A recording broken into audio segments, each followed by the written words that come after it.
Halo. Zrazu prekvapenie. Dobrý večer, pekný večer, vítame vás na tomto večeri, ktorý venujeme Hedvige Malinovej, teraz Hedvige Malinovej Žákovej. Ten program sa bude starať, moje meno je Michal Kašček, toto je Zuzka Vink.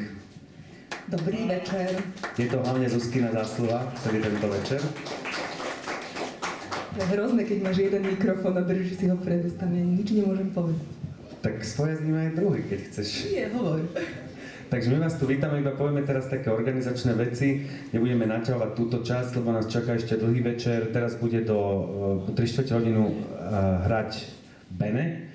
To je taká tá drsnejšia hudobná časť. Potom bude prvá debata s mužmi, s Romanom Kvasnicom a s Jozefom Haštom. Potom bude predeľovacia časť, o ktorú sa postará Longital, 2 pesničky a potom pôjde debata od 9:00 do zhruba 9:45 s Hedvigou. A potom na záver bude tu ešte hrať DJ Mušák a budeme tu my a uvidíme, kto všetko tu ešte s nami bude.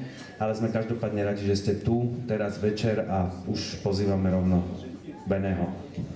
Ja som chcela ešte povedať, že Hedviga vitaj a vitaj aj Peter, ale Hedviga bola odvolaná na rozhovor. Takže teraz by to aj tak nepočula, ale je nám veľkou cťou, že prišla a že nám prejavila tú dôveru aj vám, aj nám a ochotu sa s nami rozprávať. A ja sa z toho veľmi, veľmi teším.